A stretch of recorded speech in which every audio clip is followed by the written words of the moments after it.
When I started researching this about 3 months ago, I never really got too much into the abduction scene, only because just a whole lot of UFO stuff going on.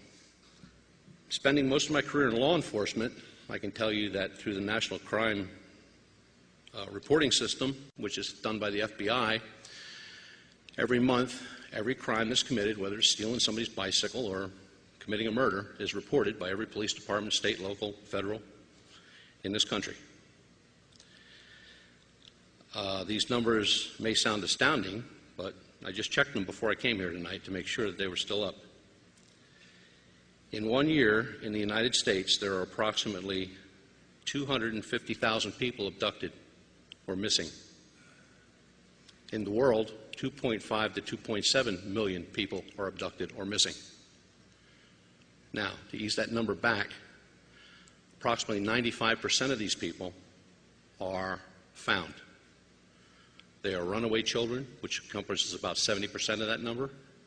Spousal abuse, the guy that wants to see that the grass is greener on the other side, murder, ransom, and just outright foolishness. 30,000 of that number every year are never found, ever. No man, woman, child. 30,000 is the number that disappear off the face of the earth every year. I went back to 1990. It's a lot of people. A lot of men, women, and children. Some of the abduction cases that I've read are truly unbelievable. At the same time, fascinating. I'm going to talk tonight about one of the cases in Pennsylvania that is probably so strange that every time I read it, I come up with a different answer. My forte in law enforcement was homicide investigation. So I know what I'm reading. In 2002, August 6th to be exact, a gentleman by the name of Todd Cease was abducted. And the headline read, Todd Cease was abducted and murdered by aliens on Montour Ridge in Northumberland County, Pennsylvania. Todd Cease, a 39-year-old white male, lived at the base of Montour Ridge in Northumberland County, married, father of two boys. Got dressed one morning early and jumped on his ATV and decided he was going to take a ride up to Montour Ridge to spot early season deer. Told his wife he would be back by noon. Noon came and went. 2 o'clock, his wife notified the police department. Search team was organized immediately. They found his four-wheeler at the top of the ridge. They had cadaver dogs and search dogs, state police, approximately 200 volunteers altogether. They had divers go into the pond on his property, dive the pond, search the bottom of the pond. Pond is located about 25 yards from the house. The only thing they did find was one of Todd Cease's shoes, about 78 feet in the air in a tree. Police questioned, of course, people in the area, and it's kind of a rural farming community, so it's like, you know, a couple living places where people really have real homes, and there's like 6 farms and a home. And some farmers at a farm 2 miles away from the residence said that they saw what they believed to be a tube-shaped object above the tree line and power line, and a beam projecting down from it, and something being lifted up into the craft. They couldn't describe what it was. The search continued throughout the day.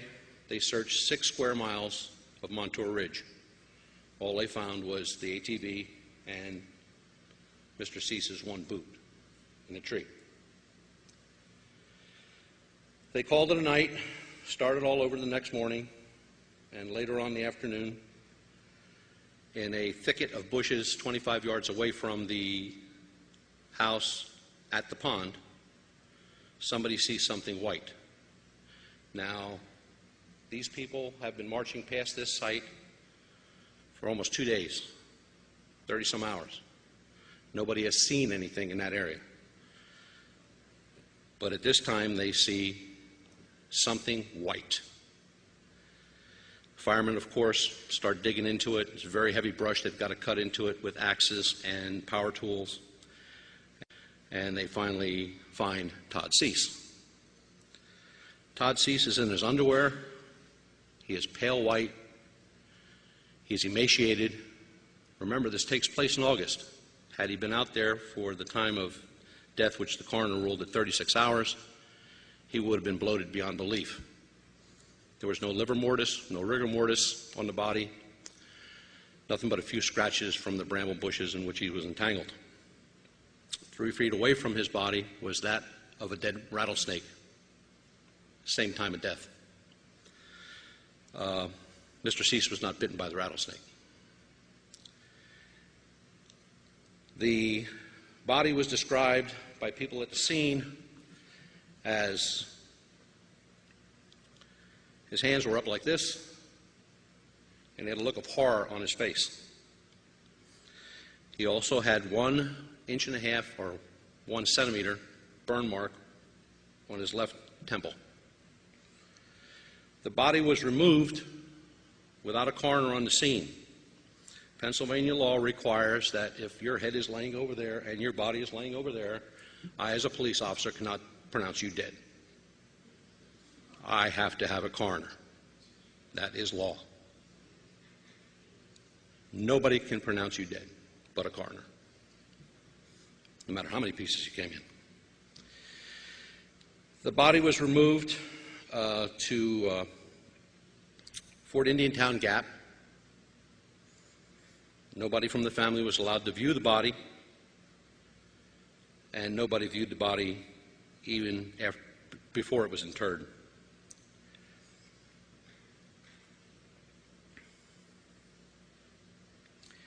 Point Township has about a 6-man police department.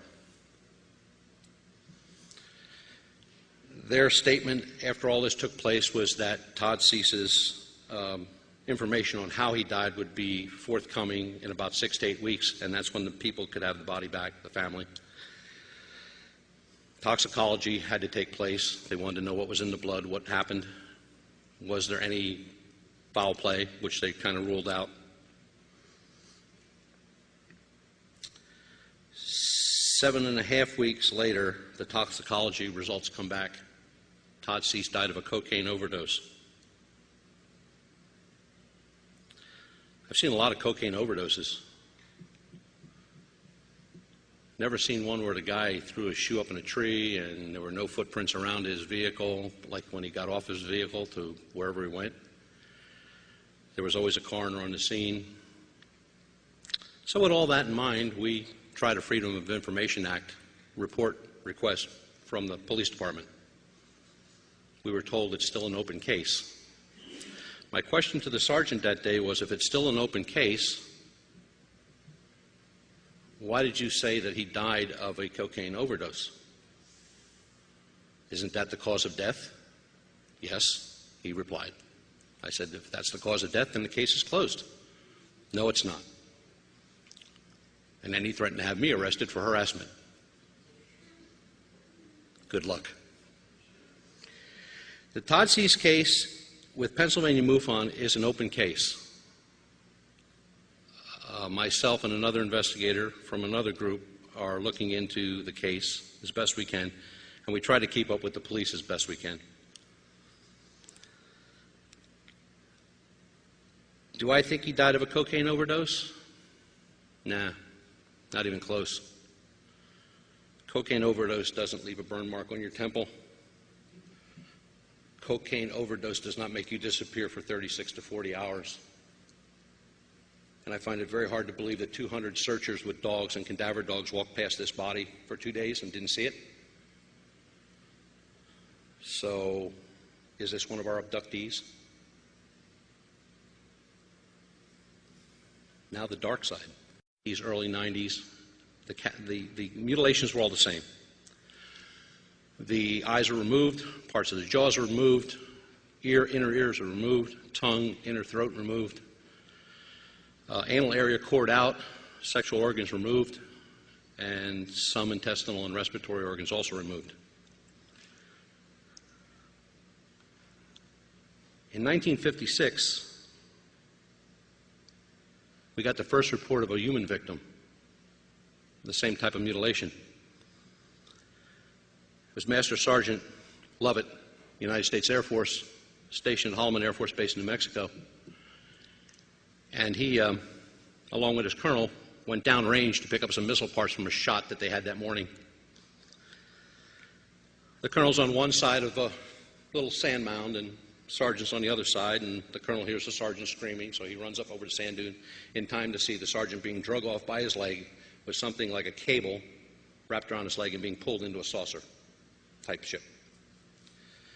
The colonel immediately jumps back in his jeep, heads back to headquarters, tells them what happened, and they immediately place him under arrest for murder.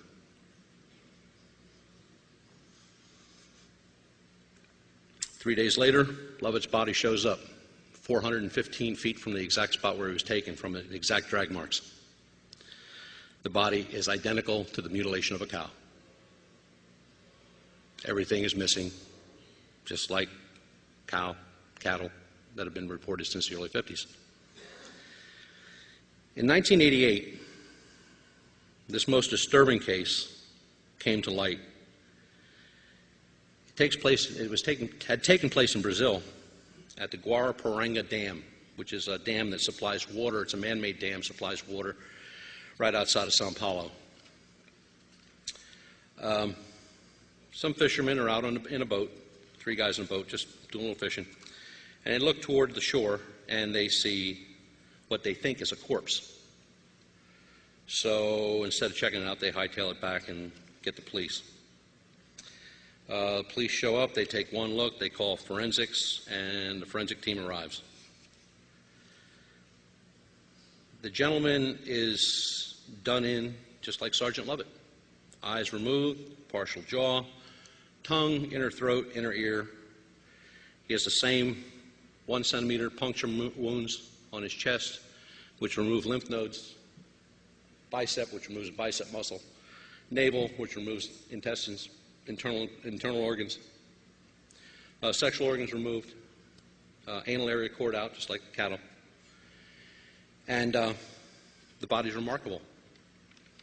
Again, no post-libidomy, no livor mortis, no rigor mortis. Got to remember,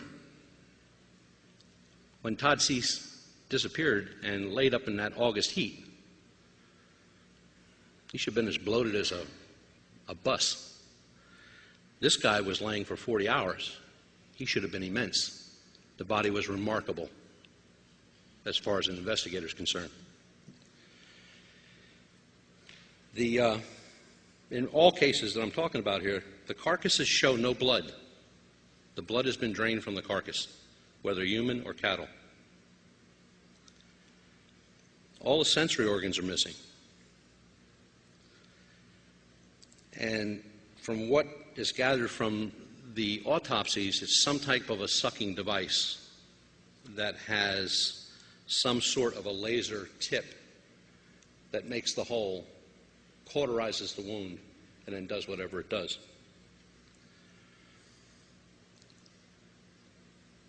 I was fortunate enough to get the autopsy report from this case. I also have the pictures of the body.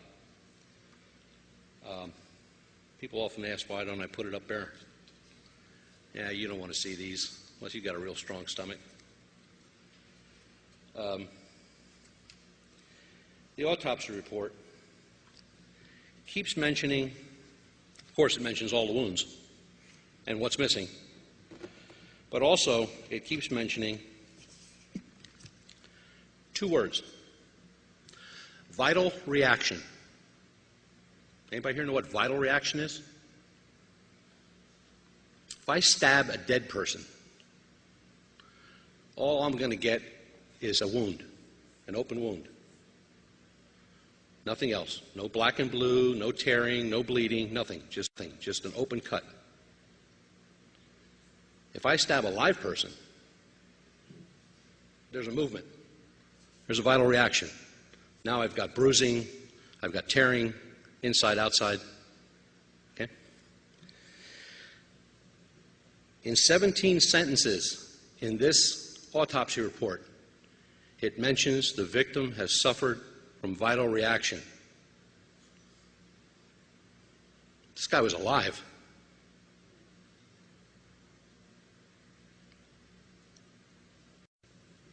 In 17 sentences in this autopsy report, it mentions the victim has suffered from vital reaction. This guy was alive.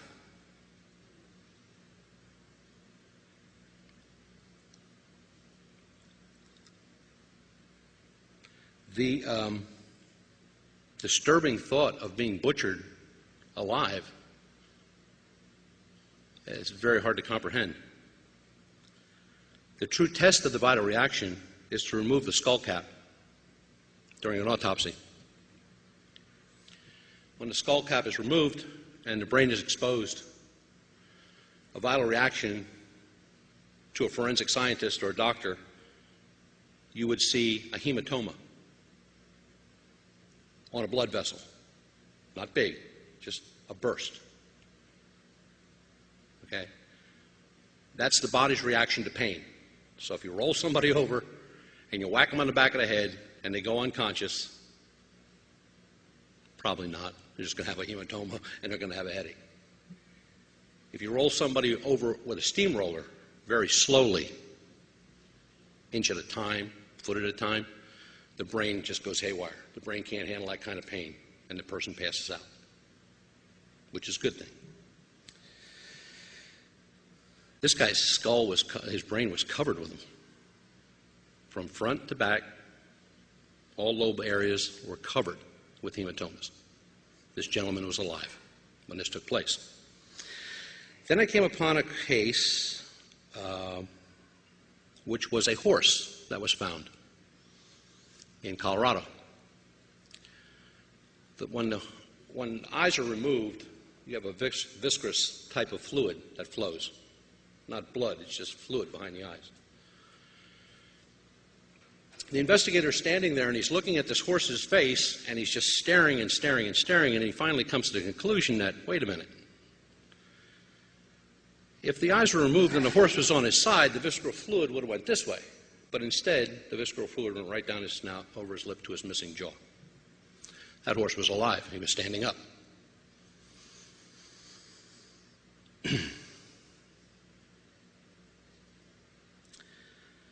Dr. Lear, sure you've heard of Dr. Lear, the guy that finds all the little transmitters and stuff under people's skin.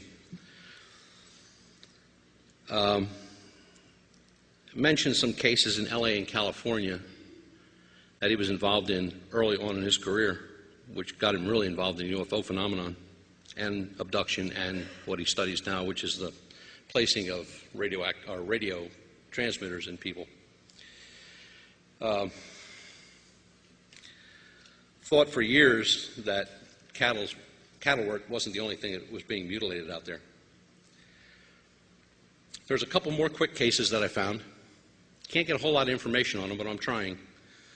There was a case in 2005 is the latest, and that took place in Egypt, Beni Mazar region of Cairo, where 3 families, men, women, and children, were all found, murdered and mutilated in the same fashion. Youngest being 3 years old, oldest being 47 years old. The local police were quick to blame it on a retarded man who lived 200 miles away and had no way of getting to that scene. He's paraplegic. But when you got to come up with somebody, just come up with somebody.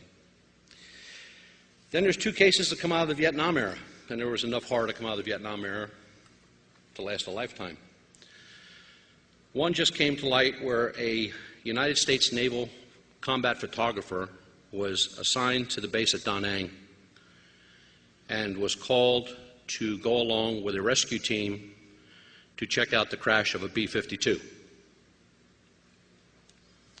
They got on the scene, and the photographer noted that the plane didn't crash. It looked like it was placed in the jungle. There was no damage to the wings. Nothing was tore off. It wasn't all banged up. No fire. Just looked like it was just set down in the bush. Upon entering the plane, checked for survivors. All 5 crew members were found strapped in their seats, mutilated, just like cattle. The report went back to their headquarters in Da Nang, who sent out a MAXOG unit, which quickly white phosphorused the whole plane and burned it to the ground. That team was taken back to Da Nang, and they were interrogated with the use of sodium pentothal. This happened a long time ago. This guy just remembered it a couple months ago. So I'm sure we're going to hear from other people that were on that team. And another case that was remarkable was a Black Ops unit was operating in Cambodia. They're coming down the Kokoda Trail, or what they called the Kokoda Trail, which did not exist in Vietnam, by the way. And they came upon 8 aliens, who they described as small gray creatures, loading body parts from a firefight into small containers. The second firefight broke out. We won. They lost. The bodies of the aliens and the body parts from the firefight were all recovered, and that's the last we ever heard of it, and that's the last anybody will ever hear of it. The government took over. Does the government believe in abduction? Absolutely not. People who have been abducted are just losing their mind. I've read some pretty credible cases, and I've talked to some pretty credible people. Am I a believer? Absolutely. Do I feel that they're out there for more than one purpose? Look, if they're going to experiment on us, they've been here for what? Thousands of years? Do you think they would have done it by now? What are they doing now? We know they're here. We want to know why they're here. What's their purpose? Why are we losing 30,000 people a year? Why are people with abduction shunned? In ufology, you know, if ufology is the Cadillac, abductions are the Chevy. Nobody really wants to know. They don't want to know about the Paranga case. They don't want to know about any cases in Vietnam or people being mutilated in Egypt. But it gets even better. We have a case in Colorado, very recent. And this investigator ain't letting go. He's also an ex-police officer and a MUFON chief investigator. He's called the scene of a car accident. MUFON does not go to car accidents. I've done enough of those. He gets there and the police officer says, "We can't find the body. But somebody said that they saw something over the hill here and it looked like a UFO, and that's why we called you." So old Joe, the investigator, trots up over the hill and he finds the body. Mutilated. 19-year-old victim. Identical to every case that we've seen so far. How many people here believe in abduction?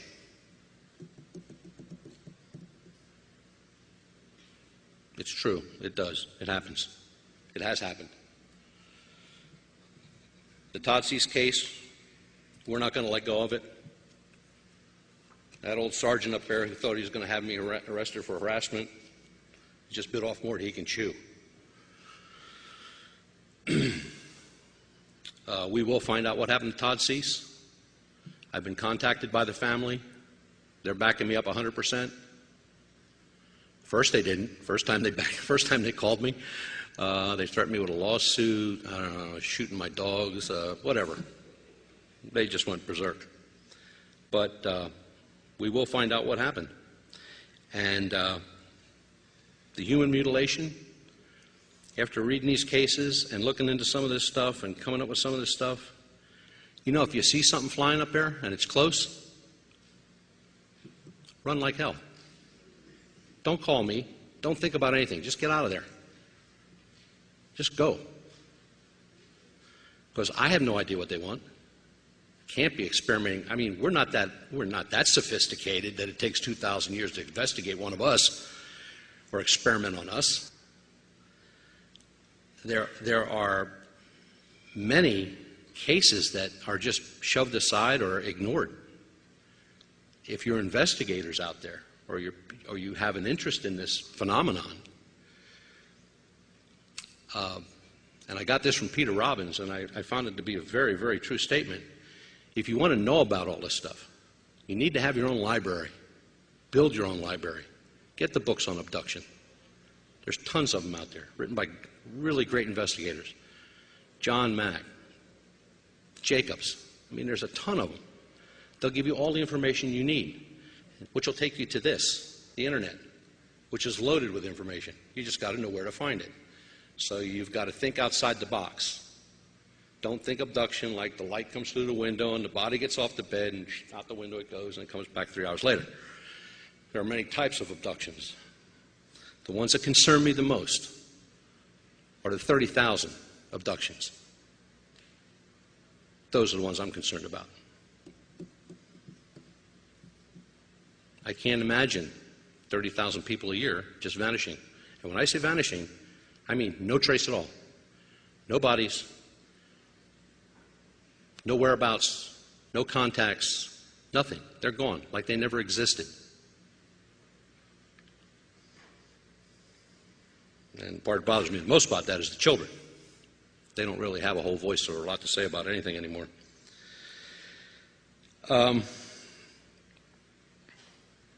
There are not that many cases in Pennsylvania that we've encountered with abduction. And I think the reason of that being most people are distrusting. You know, if somebody's going to tell me something, I'm going to call the newspaper. Not happening. I am not a real newspaper guy. Matter of fact, I've been dead 3 times because of newspapers. They don't get anything right. I would never turn over anything to a newspaper. We have a Contact Us section on our homepage, which is www.pamufon.com. Last page says Contact Us. You put something in there that you need me to look at, or you want me to look at, or you want to tell me about, that comes direct to me. It goes to nobody else. My number, my website, and my personal email address is right there. You can get me in a matter of minutes, and you'll get a call back very shortly. The abduction phenomenon is getting stronger, larger, all the time. There seems to be no let-up. Worldwide, like I said, 2.5 million people a year. What about all the countries that don't report those statistics, like Zambia, Angola, all those third world countries that they don't report anything? So how many more people do we add? I did a statistical check to see on the percentage of change year to year since 1990. High points of abduction were 91, 95, 2001. On average, you get a 1 to 2% increase every year or decrease, one way or the other. In those specific years, you had a 10, 12, and a 14% increase. So now what we need to do is we need to go back and look at the UFO sightings in those areas for those years and see if they increased. It's the only way we can put this together. But like I said, you see one? Run.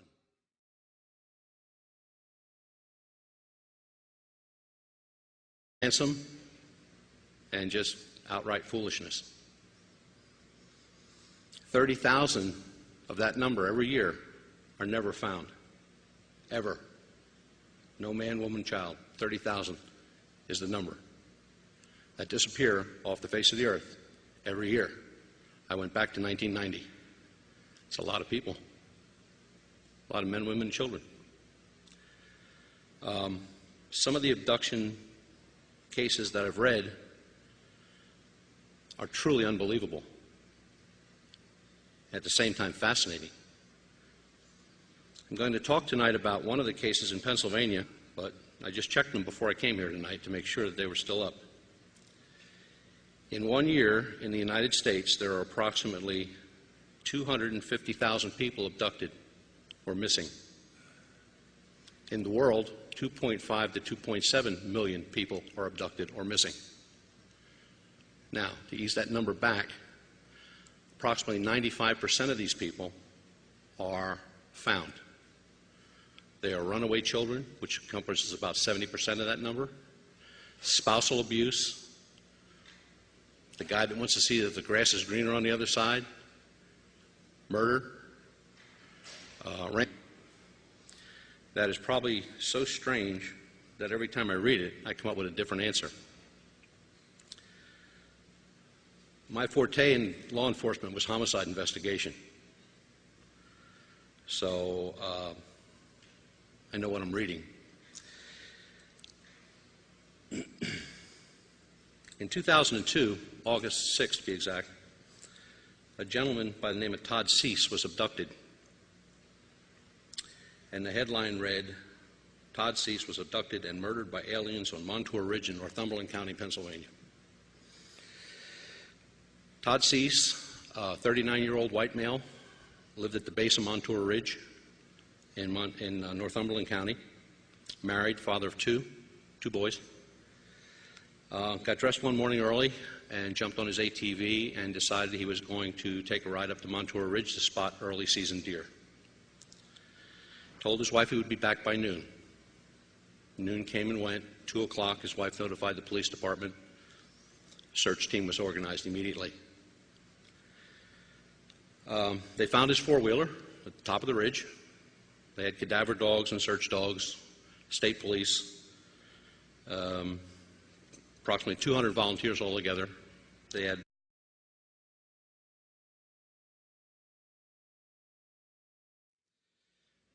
When I started researching this about 3 months ago, I never really got too much into the abduction scene, only because just a whole lot of UFO stuff going on. Spending most of my career in law enforcement, I can tell you that through the National Crime Reporting System, which is done by the FBI, every month, every crime that's committed, whether it's stealing somebody's bicycle or committing a murder, is reported by every police department, state, local, federal, in this country. These numbers may sound astounding,